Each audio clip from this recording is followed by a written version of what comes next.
بسم اللہ الرحمن الرحیم۔ مسلمان رومیوں کے ساتھ مختلف محاذوں پر سرپکار تھے۔ یہ اس زمانے کی بات ہے جب اسلام پوری تیزی سے پھیل رہا تھا۔ مجاہدین کی صفوں میں ایک بدبخت عبدۃ بن عبد الرحیم نام کا شخص بھی شامل تھا۔ اس نے قرآن پاک یاد کر رکھا تھا، خوبصورت آواز میں تلاوت بھی کرتا تھا۔ مسلمانوں نے روم کے کسی شہر کا محاصرہ کر رکھا تھا۔ شہر فتح نہیں ہو رہا تھا۔ اچانک عبدہ کی نظر ایک خوبصورت لڑکی پر پڑی۔ یہ لڑکی بھی دیگر عورتوں کے ساتھ قلعے میں محصور تھی۔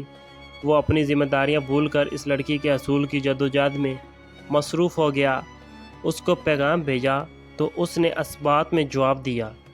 اس نے پوچھا کہ ملاقات کی کیا صورت ہے؟ جواب ملا کہ اپنے مذہب چھوڑ دو اور دیوار پر چڑھ آؤ، میں تمہیں اتار لوں گی۔ چنانچہ اس بدبخت نے اپنا ایمان اور دین اس لڑکی کے لیے قربان کر دیا اور دوسرے کیمپ میں چلا گیا۔ مسلمان اس وقت اس صاحب کا پتہ چلا جب وہ فرار ہو چکا تھا اور اس لڑکی کے ساتھ عیش کر رہا تھا۔ جب مجاہدین کا کسی طرح اس بدبخت سے دوبارہ رابطہ ہوا تو انہوں نے اس کو آواز دی، تیرے قرآن، تیری تلاوت، تیری نماز، روزے اور جہاد کا کیا بنا؟ اس نے جواب دیا، میں پورا قرآن بھول گیا ہوں۔ مجھے اس عرصے میں عیش و عشرت اور دولت نصیب ہوئی ہے۔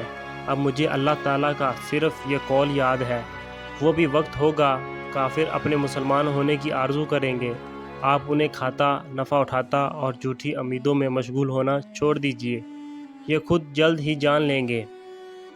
اس کی وفات 278 عیسوی میں ہوئی۔ امام بخاری رحمۃ اللہ علیہ حضرت انس سے روایت کرتے ہیں کہ ایک نصرانی دائرہ اسلام میں داخل ہوا اور اس نے سورہ بقرہ اور سورہ آل عمران پڑھی۔ وہ نبی کریم علیہ السلام کے لیے وحی وغیرہ لکھتا تھا اور کچھ دنوں بعد وہ اسلام سے مرتد ہو کر پھر نصرانی بن گیا۔ وہ کہتا تھا کہ محمد ملی تو وہی کچھ معلوم ہے جو کچھ میں نے ان کے لیے لکھ چھوڑا ہے۔ جب اس کی موت ہوئی تو نصرانیوں نے اسے سپرد خاک کر دیا۔ صبح دیکھا تو وہ زمین سے باہر نکلا پڑا۔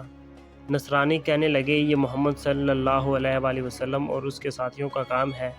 ہمارا آدمی ان لوگوں میں سے بھاگ آیا تو ان کے جذبات مجروح ہوئے اور ان لوگوں نے راتوں رات آ کر ہمارے آدمی کی قبر کھود کر اسے باہر رکھ دیا۔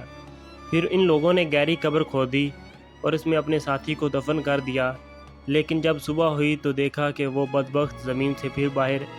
اس مرتبہ انہیں یقین ہو گیا کہ ان کا یہ ساتھی انسان نہیں ہے، یعنی اچھا انسان نہیں بلکہ برا آدمی ہے۔